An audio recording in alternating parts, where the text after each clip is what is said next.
Oh, Canada. More like, oh no, Canada. Alaska cutoff. Folks, brace yourselves because today, June 1st, 2025, the unimaginable has occurred. Canada. Yes, our friendly, syrup-loving, overly polite northern neighbors have done something shockingly un-Canadian. They've blocked American access to Alaska. That's right. The Alaska Highway, closed, airspace, restricted, sea lanes, don't even ask. It's like they put up a giant moose-guarded do not enter sign, and they mean it. Alaska, our majestic 49th state, is suddenly an island. A very cold, very resource-rich island, but an island nonetheless. You heard me right, cut off, landlocked by, well, not landlocked, but Canada-locked. It's a geopolitical bombshell, folks, a real shocker. One minute we're sharing the longest undefended border in the world, the next, it's defended by Canada. Who knew they had it in them? This is huge. This is huge, as a certain former and current president might say. Our northern neighbors, best friends or frenemies with perks, like healthcare. For ages, the US and Canada have been like those two neighbors who share a backyard fence. Sometimes we borrow sugar, sometimes their dog digs up our flowers. But mostly, it's been harmonious. The longest undefended border in the world, we've all heard that phrase. It's practically a mantra for international relations students. We've fought side by side in wars. We share sports leagues. We both claim to have invented basketball, though it was likely a Canadian trying to get a peach out of a basket in the winter. It's a relationship built on shared values, mutual respect, and a whole lot of trade. Think about it. Billions of dollars in goods and services flow across that border every single day. We send them Hollywood movies. They send us, well, more good manners and occasionally a Ryan Reynolds.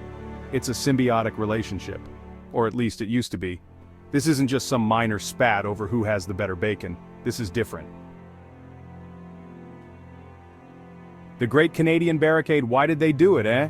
So, the billion-dollar question, or perhaps the multi-trillion-dollar question, given the economic stakes, why? Why would Canada suddenly decide to shut the door on Alaska? The official statement from Ottawa, delivered by Prime Minister Pierre Trudeau Jr. Jr., or whatever his name is, they all look the same after a while, was typically Canadian, polite, vague, full of words like sovereignty and environmental concerns. Trump's Northern Fury, a reaction that shook more than just the Tim Hortons. Folks, you knew this was coming. As soon as the news hit about Canada's blockade of Alaska, all eyes turned to the White House, more specifically, to President Trump's Truth Social account, and boy did he deliver. His reaction wasn't just a reaction, it was an eruption, a Vesuvius of outrage, typos, and all caps. The first post, fired off at 3 a.m. presumably after an emergency Diet Coke briefing, was a classic. Sleepy Justin Trudeau, a very weak leader, has illegally blocked American access to our great state of Alaska. This will not stand. Sad. And that was just the beginning. He immediately called for a press conference on the White House lawn. Picture this. The flags, the Marine One helicopter in the background, probably just idling for dramatic effect, and Trump at the podium, looking more orange and more outraged than ever. He declared Canada's actions an act of aggression, a total disgrace. He called Prime Minister Trudeau a lightweight, nasty, and probably jealous of our ratings. He even suggested, and I'm not making this up, that Canada was maybe taken over by communists or worse, people who don't like freedom fries. The crowd naturally went wild. Then came the threats. Oh, the beautiful, beautiful threats. Section 5. America the Stranded. What happens when Alaska becomes an island paradise for bears? Canada makes a bold move. Trump reacts furiously. But what does this mean for everyday Americans, especially for the nearly 750,000 people living in Alaska? The outlook isn't promising. Suddenly, driving to the lower 48 for a Costco run or a family visit is off the table. The crucial Alaska Highway is now cut off. Picture planning your summer road trip and then, bam! An international crisis hits. Your RV becomes an expensive, immobile asset. This creates a logistical nightmare of epic proportions. How do you get food, medicine, and supplies into a state now isolated by a firm neighbor? The economic impact on Alaska could be catastrophic. Alaska's economy heavily depends on tourism, oil, and fishing, all reliant on access and transportation. Cruise ships might need to reroute or pay hefty Canadian fees if allowed at all. Goods will have to come by sea or air, significantly raising costs. Imagine the price of a gallon of milk, already high in Anchorage or Fairbanks, now with added airlift costs. Small businesses will struggle. Supply chains, already strained from past global events, will break. It's a recipe for an Alaskan recession, with a side of geopolitical tension. And what about the rest of the US? Alaska isn't just a scenic postcard, it's strategically crucial. It's our gateway to the Arctic, a region of increasing importance. It hosts essential military installations.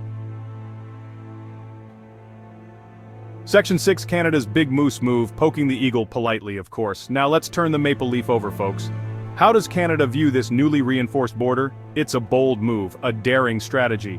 Prime Minister Justin Steel Resolve Trudeau, he's probably trying out new nicknames, didn't just wake up one day and decide to irritate the most powerful nation on Earth for fun. Or did he?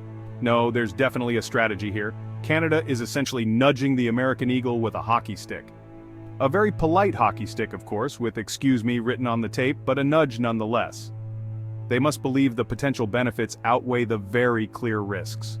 The risks are substantial. President Trump's reaction was immediate and furious, as we witnessed. The threat of significant tariffs is real.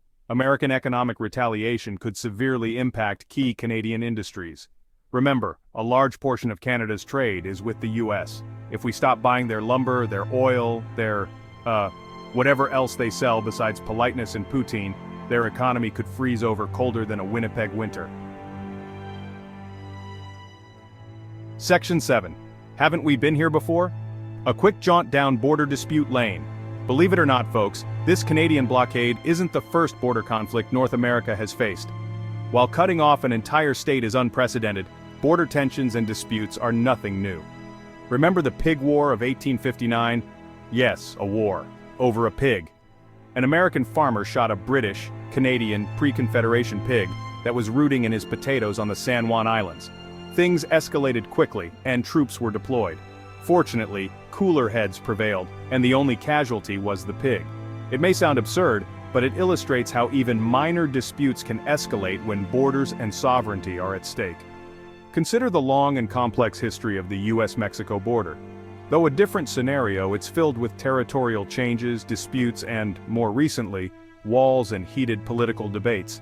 While not directly comparable to the US-Canada situation, it underscores how border management and national interests can create significant friction between neighboring countries. Section 8, Mending Fences or Building Gates. The path forward, hopefully paved with poutine. So, the burning question is, how does this all resolve? Do we adapt to a life without Alaska? Spoiler, no. Will Canada relent? Will Trump attempt to buy Greenland again, just to prove a point? The future is as unclear as a Canadian lake in early spring. But there are potential solutions to this diplomatic chill. The most straightforward is negotiation. Extensive negotiation, behind closed doors, fueled by strong coffee, and perhaps some Timbits to keep everyone energized. Diplomats will need to find a way for both sides to de-escalate without losing face.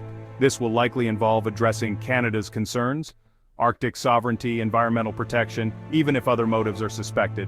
Maybe a new treaty on Arctic passage or joint environmental monitoring. The US will need to offer something substantial. Canada will need to be open to accepting it. President Trump will need to be convinced that any deal makes him look like a winner. A huge winner. That might be the hardest part. He's not exactly known for his willingness to compromise, especially when he feels slighted. But even he knows that permanently losing Alaska is not a good look. What if negotiations fail? Well, then things get more complicated. International mediation could be a possible route.